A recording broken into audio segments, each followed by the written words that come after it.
What's up, everybody? Welcome to Heresy Financial. My name is Joe Brown, and today we are looking at, despite the last week and the insane moves that we've seen in credit markets and stocks and gold and Bitcoin over the last week, next week stocks are poised for a surge higher. So we're going to look at a couple of reasons why. Ready? Let's dive in.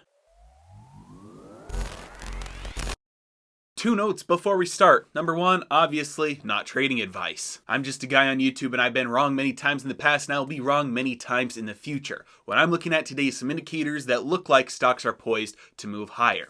The second note that I would like to make, there's a big difference between looking at what should happen and what will likely happen. For instance, let's hypothetically say the government and the Federal Reserve over the last, let's say, 15 years had done what I would consider to be the proper choices, had made the right choices, had not monetized all the debt, had not bailed out the banks, had not done QE 1, 2, 3, 4 infinity, had not blown up the balance sheet, had not blown up the national debt. Number one, I think most people would be far better off, other than, the people at the top that got bailed out and got rewarded for all of the corruption and the mistakes that they made.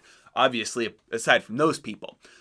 One of the biggest reasons why I think most people would be better off today is because it's very likely that most asset prices, houses and stocks included, would probably be nowhere near where they are today. It's very possible they might not have even recovered to the point at which they were in 2005, 2006, before the crash. Now, you might be thinking to yourself, that how in the world does that mean people would be better off? Well, because for most people, that means that we would have had 5, potentially 10 years, maybe a little longer, to start accumulating assets at much cheaper prices that were with much better valuations considering, historical traditional valuation metrics. And it wouldn't be nearly as hard to find areas of value today that pay income and have good growth prospects simply because you don't have asset prices artificially high because of all of the money printing and money that's being printed, shoved into the economy, looking for a place to find a decent return, eventually pushing more and more money into ever more speculative assets. Going along with that theme, I think if today the Federal Reserve decided to never make any changes even, let's say they just continue what they're doing and they don't increase their asset purchases, they don't increase their money printing, ultimately that will result in a similar style crash, because when you have a system that's addicted to money printing, addicted to more stimulus, eventually $120 billion a month becomes nothing. It needs that amount to continually increase at an exponential pace in order to have any sort of effect that will ameliorate the symptoms of the rot and the underlying deflationary forces that are building up pressure behind underneath the system. And so let's say the Federal Reserve, not even shutting off the printing presses, they just leave it at $120 billion a month and keep on buying the assets that they're buying.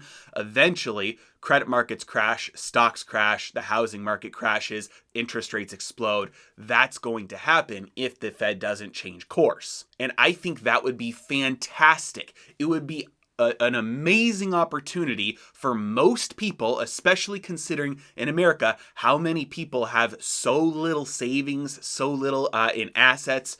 The wealth distribution is pretty uneven at this point, to have a giant crash that will allow people who are actually doing the right thing, saving, not loading up on debt, not taking excess risks, working hard, keeping under budget, people who are actually living their lives in a traditionally conservative financial manner would have an opportunity then to start buying assets and start working their way up the wealth ladder.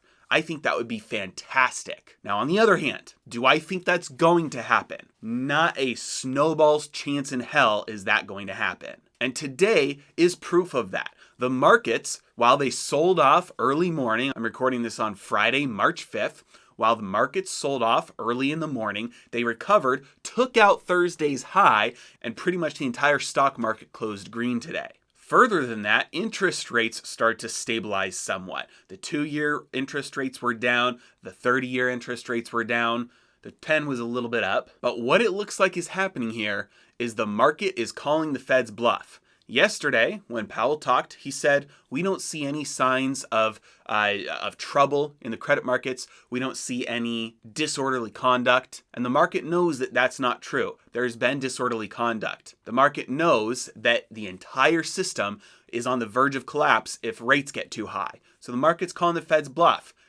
Markets actually started pushing rates down, pushing asset prices back up. Now, it's likely, I'm not sure how likely it is, it's likely that behind the scenes, there's some additional asset purchases happening, some changes being made to the composition of the asset purchases by the Fed, especially considering if you look at this chart of the Treasury General account, as I've been talking about for months, eventually this account would start to get drained. We see a big decline now. As of the latest reporting here on Friday, the Treasury General account is starting to drop. The government is spending money. New money into a system forces asset prices up. Now, let's forget all of that. Let's say macroeconomics is voodoo, doesn't matter what the Federal Reserve does, doesn't matter what kind of new money is coming into the system from fiscal or monetary stimulus. Let's just look at the charts. Let's look at the S&P 500. The S&P 500 multiple times for the last few weeks has tried to break below, or there have been attempts for the price to fall below 3,800.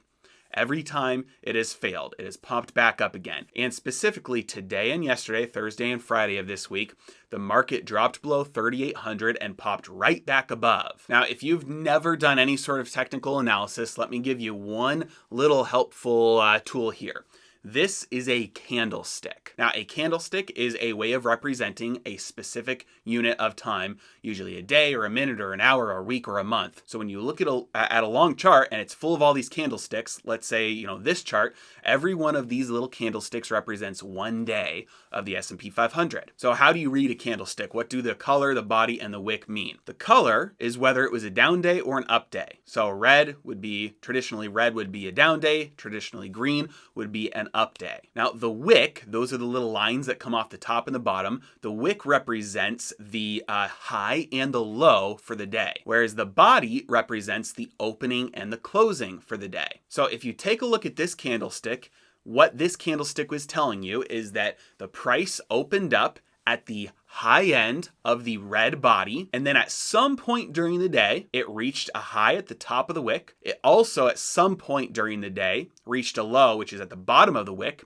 and closed at the bottom of the red body. Now, if the only thing that changes on this candlestick is it's green, the only thing that changes is where it opened and where it closed. Instead of opening at the top of the body and closing at the bottom of the body, this candlestick says that the market opened at the bottom of the body and closed at the top of the body. And it still reached the same high and low represented by the top and the bottom of each of the wicks. When you see a candlestick like this, it would be considered very bearish because the market opened at some point during the day, the price moved a lot higher and it failed. It came back down and closed near the low of the day. On the opposite side of things, this candle would be considered very bullish because it opened up at some point during the day, it fell down, but that selling pressure failed. Buyers came in and pushed the stock price back up and it closed at a high for the day. Whether you're looking at the S&P 500, the Dow, the Russell 2000, or the NASDAQ, today these all formed very bullish candlesticks, especially considering yesterday's price action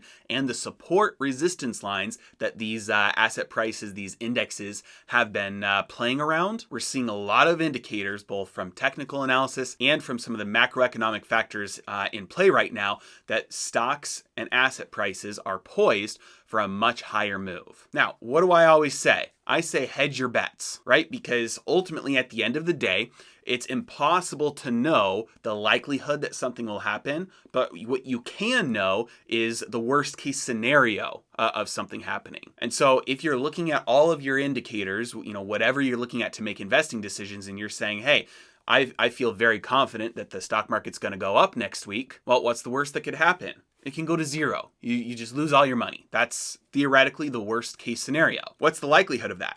It's unknowable. It is literally, physically unknowable, mathematically unknowable, to know what the likelihood of something like that happening is. Even extreme events that are supposed to happen once every 10 billion years, a 90%, 80%, 70% loss. It's unknowable because financial markets are not governed by a normal bell curve, a Gaussian distribution. They're governed by power laws, power distributions, which means that extreme events don't follow the frequency that a standard deviation would suggest. That's why when you look at the frequency of extreme events and extreme situations in financial markets, they happen far more frequently than standard deviation would allow for. So instead of trying to say, making investment decisions based on your confidence level of the likelihood of something happening, hedge your bets because you know what the worst case scenario is. So make sure that you change your worst case scenario. Buy some puts. If you're going to short something, buy some calls. If you don't want to tie up capital in large share positions, you can use specific option strategies to replicate the same risk to reward ratio of, let's say, a protected stock position and tie up a far less amount of capital in that trade. So we'll see what happens. I'm very excited for next week. It looks like we're going to have a surge, especially in stock prices next week. But as always, I'm protected to the downside. And if you still don't know